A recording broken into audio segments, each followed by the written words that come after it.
welcome back. This is episode 15 with the Galactic historian, Andrew Bartzis. What a great last name. Thank you. It's Greek. It's Greek. 100% Greek. 100% Greek. Yep. Dad from Corinth, mother from Patras. Do you speak Greek? No. That wasn't a primary thing in my family at that point in time during the Greek classes. Though I was an altar boy for St. Constantine and Helen in Cleveland, Ohio. So you were raised here, but your parents came from Greece? Or? They were both born in Greece during the war, correct? So they're fluent in Greek? English, in Greek, yes. And Greek, both. You can't channel that from the Coptic record? I can't translate it. It's different. Human 3D languages are so different. They're designed to limit. Even the Greek language is designed to limit, though the ancient Greek isn't, because it has so many other symbologies behind it. But many of those teachings have been lost, so the record doesn't truly give the inspiration to speak it unless you've had a past life with it. I've had other past lives in Greek. In Greek, the languages that I function with are more on a soul level or a galactic level. Mm-hmm. So you don't speak in tongues? Well, I mean, that's one person's definition of it, but you've heard me speak many times. So is that soul language, or? It could be a species-identified language, but I'm speaking it, and my throat chakra is able to telepathically translate it, so it's auditory. So if I asked you to identify this, what would it be in that language? Shioti katata huba nika shiuna ika pata puka na che o te ke u ushnehe ika mahaka hu. In English, that would be what? This stone is a dream stone, and it has an energy field, and I was counting the different numbers, and then describing that certain points create a bigger energy field. A dream stone, what is that? This particular stone, we got it here in Mount Shasta. It is a dream stone. It's a crystal that came from a meteorite, and these crystals grew inside the meteorite under pressure, and when the meteor crashed here, it left giant rock samples, and these survived the crash. Or they're seeded here from another world deep into the ground, which is frequent. We get people seeding crystalline structures in the ground, encased in a local bubble of reality that is the old planet that it came from. So other things like that can be naturally manufactured. So you've talked quite a bit about dream times in our past episodes. This crystal then brings a resonance that allows people to maintain dream access? Or it aids dream access because of the points. Okay, you got all this creates an omnidirectional field. So not just one, but the way they all work together. Create an omnidirectional as a field. community that Correct. And then each individual has an omnidirectional field that ultimately determines how big and how wide the other is. So if I touch this crystal, I change the omnidirectional field. If I touch this one, or I go like this, I change the omnidirectional field. If you were to put this on your heart and try to go to sleep, the omnidirectional field of your heart is changed by the omnidirectional field of this. Okay, and as on a dream level, how do I put this?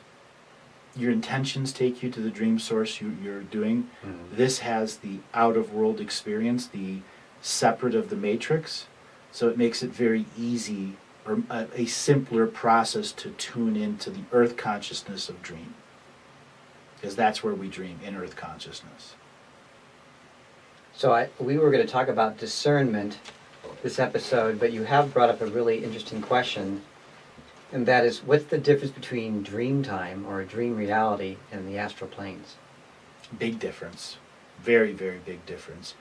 In the astral planes, you have a lot more negativity that can exist there. In the dreamtime realms that are ancestral realms, there is no negativity. They're there out of true love. The astral cities have boundaries in them that allow true love to exist there. And then there are wild zones around it where there are no rules. When you set up something in the astral world as a function, like the astral or etheric satellites, the satellite grids, they're physically not seen, but they're on the spiritual side, and they have a local reality bubble around them that keeps them protected, and then there's blank spaces of no protection. so entities can free roam there. Think of that as the most outer layer of Earth's magnetic sphere, and then the astral layer is that first 20 miles of it. So whatever can exist within the space between atoms is in the astral world there. So it's like the Wild West Yes. in the astral planes, whereas Correct. the dream realities.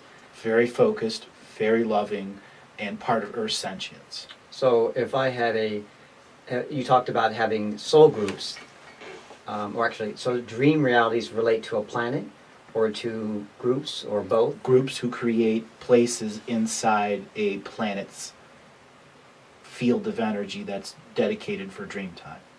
So it's another creative space Yes. that a soul group would create that they could decide the rules with. Correct. Could they be horrific places with a soul group that had, quote, fallen or was very dark? That's a really good question. In the old days, there were negative places in the dream realm that served a purpose for dealing with the destructions of local realities, because it was easy to snatch someone in a local reality you were about to conquer and bring them into this horrible realm and torture and abuse them there, and then not have to get the karma for it.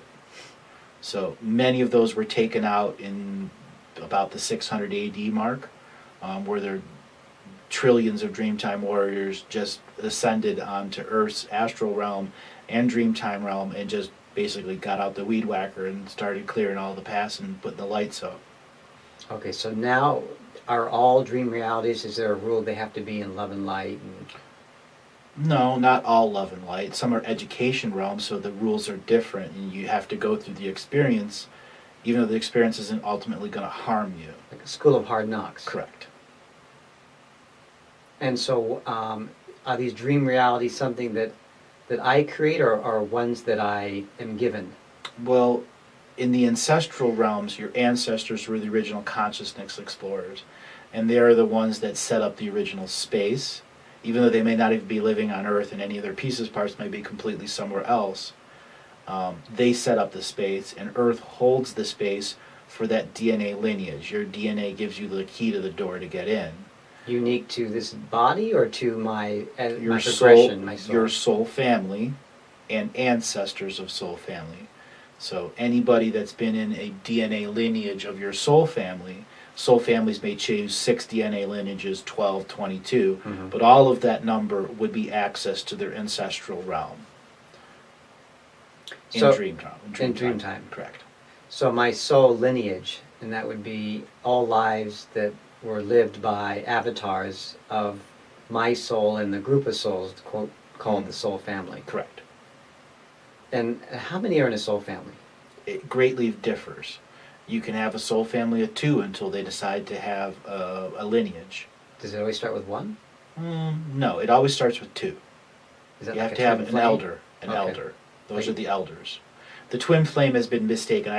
We talked about that with Lance too. That the love and light community has really mistaken its actual purpose. It's not a split of a soul when No. That's misinformation. No, it's misunderstood. Oh. A soul can split itself in 2, incarnate on a planet, and then come together and have a child, and then that child creates the soul lineage with the 2 parts of itself as the elder. This is where the love and light industry made their mistake. That's your twin flame, yes, and it's a male and female, but that's not what the vast majorities of soul families are made of. That's extremely rare that some entity breeds with itself to bring another piece out like that. That's something that the Cabal does through forced incarnation. Okay? On the other side, when two souls get together and saying, I'm ending all soul contracts with other soul families, and I'm starting my very own, all of those other contracts are ended, and then those 2 come together and create a contract to make a soul family with a theme. Like a partnership. Like a partnership, yeah. And they're the elders, they are the starting elders of that. And whoever they allow to incarnate into that soul family through whatever DNA lineages they choose are a part of that theme that creates lineage, that creates history, that creates an impact into reality. So it's kind of like forming a company. Some are not-for-profit, some are for-profit. Yep, it can be broken down that way. And the multidimensional beings are more of the for-profit, Correct. whereas most others are not-for-profit. Service for others. Service for others. So what's the range of soul group sizes that are here on Earth? A lot of them have been broken down into groups of 8, 12, 16. There are quite a few out there with several hundred, and then a few out there with thousands. Is that an old group when you say 1,000? Not necessarily old. You could have a lucky young soul that just got into the soul family because there was an issue, and they have it. And then on other situations, they could be very, very, very old and have virtually nothing. This is a fascinating concept. So it's like a club. Yep. And the club may recruit new members if they need to. So a free agent, so to speak. Or if there's one or two and they decide they want to join with the other club, the soul group. And the soul group grows based on, how do they grow? By recruiting the members? Expansion of consciousness within the theme. Is that the monad? That would be like the monad, yes, if you're the 7 ray readers, the first 3, yes. So ray 1, ray 2, ray 3, yeah. So the soul then is splitting into multiple aspects of itself? Correct. Okay, so that when you have an 8, that's 8 different versions, or let's say 1 divided into 8, so they have 8 times the ability to experience and grow. Correct. And so splitting into 8, 13 really is not important because theoretically the 1 could do the same work. Correct. But with having more avatars, well, I'm just making it. So as you have more souls, then theoretically you could have more avatars? Correct. Avatars within your soul family lineage that serve purpose to the lineage, like those that hold spiritual cords of equity, where let's say the 2 elders are going to go out on a consciousness exploration adventure and going to be gone 10,000 years. You would set up many people within the soul family would set up multiple aspects to be an oversoul seer and one that can read the contracts from the very beginning of the theme and use the earth sentience as the ultimate equity to determine if the theme has been broken or if the particular situation of contract removal is valid or is been written with scams behind it. So if I'm tracking this, a couple members of the soul group go out on a journey and they're not going to come back for some time. And they're measured on their success based on these contracts they've agreed to. And those contracts are with the soul group or with God, or who the contracts with? The soul family. Oh, so they're saying if you go out and achieve your mission, your hero's journey, so to speak, and you come back, then you'll receive more energy from the whole. And who's the whole? The whole soul family that's expanding through their highest consciousness. It also applies when the whole soul family's on Earth. At times, only 1 or 2 members of the soul family can fully access their higher consciousness, and then they can share that experience with the other soul family. And in the situation that we're in, the system of domination control totally separated us on the soul family level, so we don't have that completion. So when soul families come together, there's this rapid raise of consciousness because you're all fully sharing at that moment, even though you're subconsciously doing it. And as soul family grows apart, one may be in high consciousness and can just share that with the others. Or if you have 2 doing, you share with the others. The whole grows brighter and brighter and brighter. And so this concept of the soul family, or the soul becoming more wealthy, I like that term you used, I think, in Walking Energy, these very wealthy souls. I never thought of that, but really energy is wealth. Is wealth. And everything that you look around here is related to the sun. Correct. It's been converted into something that we use to measure in terms of value. But energy allows you to do more things in the universe and experience and grow as well. So how do you become more wealthy in the universe? Knowledge, experience. So knowledge is wealth? Knowledge is currency. Experience is wealth. So there's no substitute for swinging the axe? Correct. You can't hire someone to do that for you? Nope. So these multidimensional beings that you've talked about, they've earned their wealth. Absolutely. And with that, they probably, like very smart people here on Earth, believe that they're probably better than most, and they can probably do things, and therefore they have more rights. Correct. And that they will take your rights away because you're not smart as they. Correct. And you have no way to comprehend how deep their game goes. Because they're so brilliant that you don't even realize what's going on. Right. But thankfully, as you've shared, there are some referees, and the Prime Creator wants to maintain the balance, and so when they start breaking the rules, and the Prime Creator is aware of it, they get ejected from the game. They get ejected, timeout, and then potentially recycled. Right. Or walk-ins taken over. But the multidimensional being, how would they have a walk-in? I mean, their consciousness, how does that work? That's the crazy part. When you make a sovereign free will version of yourself, there are limitations to your overmind consciousness.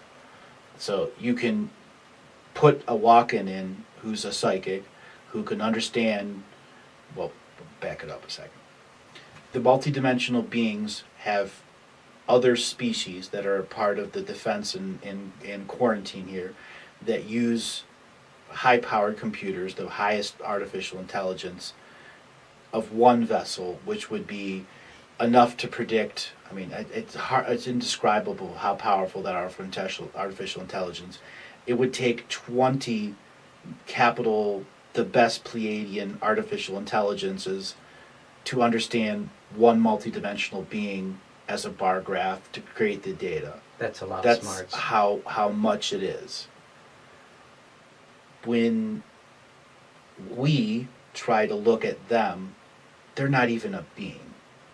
The walk-in can come in and hold all the contracts, and basically he's just covering all the bases of what the being looks for on his checklist. So these avatars aren't going to operate from this multidimensional being's direction, so to speak. Right.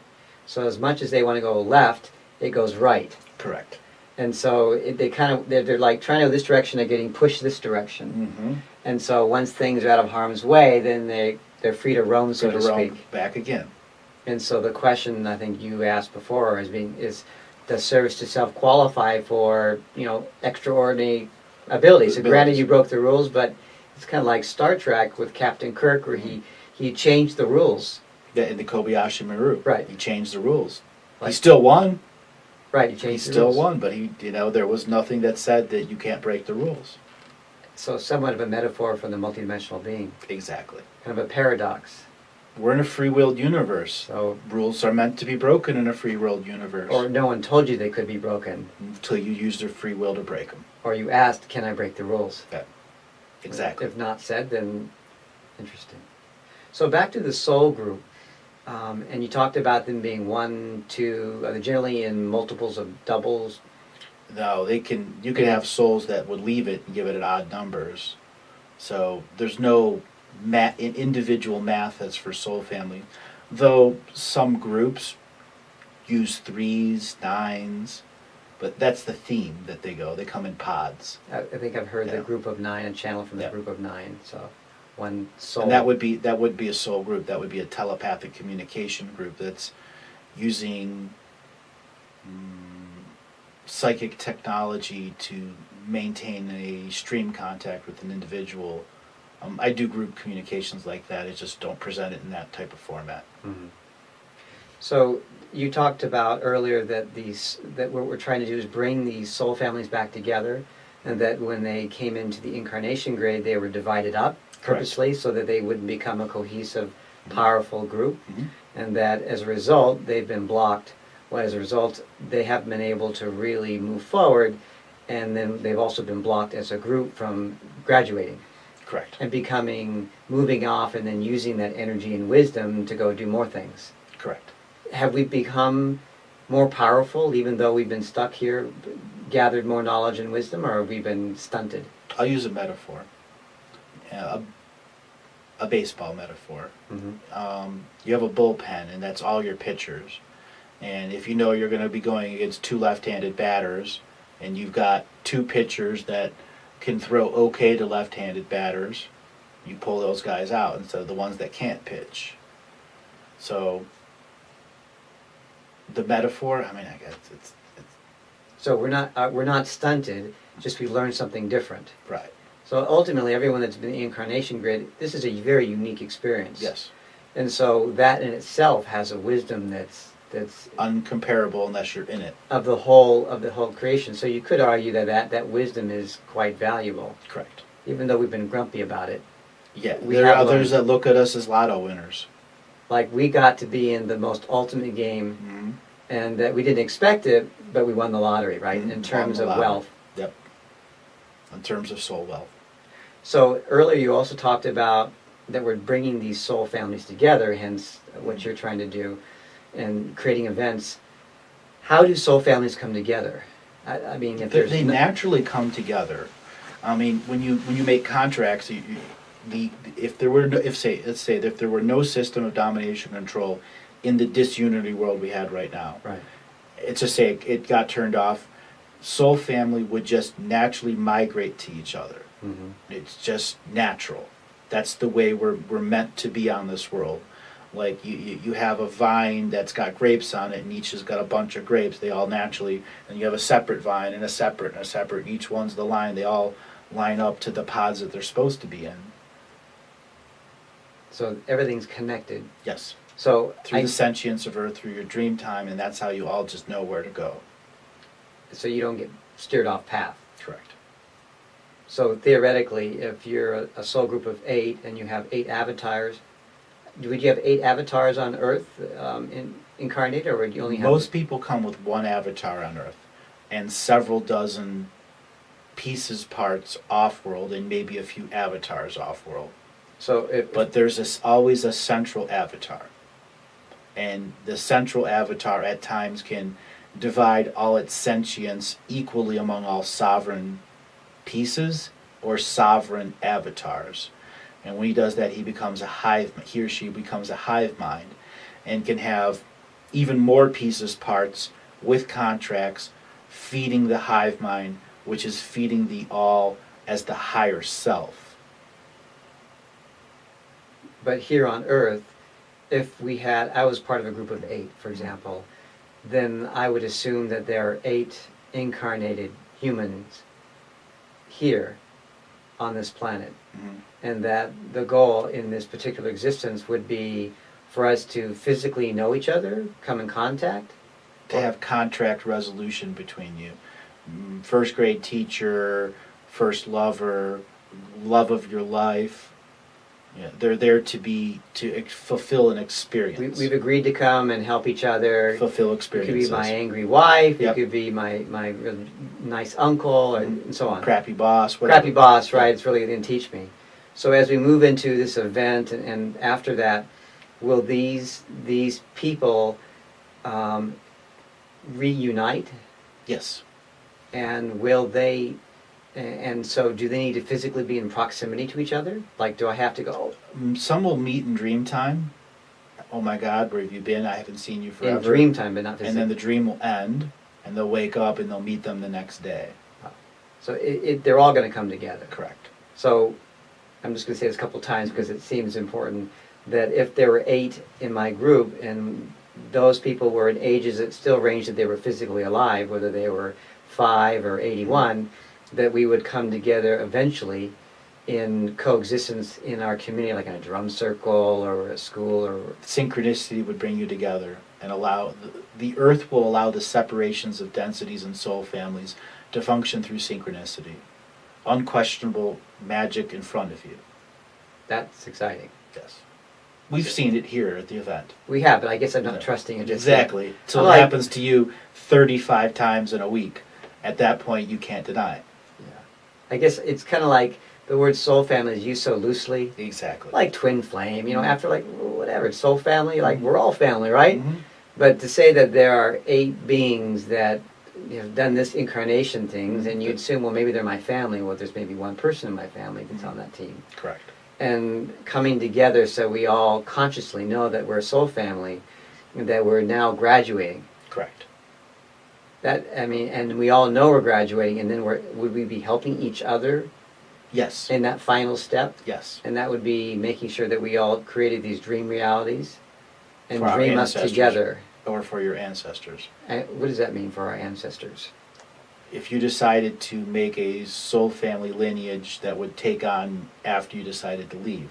Oh, I see. Okay, in terms of Okay. the next phase. Yeah. Okay. Well, that's been 25 minutes. Okay. And we probably need to like ponder that. I know I do. It's been just rich, very rich. Thank you, Andrew. I'm David Waterfall, and I'm with Andrew Bartzis, and we are talking about real things that affect you, real people, and about how we're going to move forward in creating a new reality for Earth. So thank you. Thank you.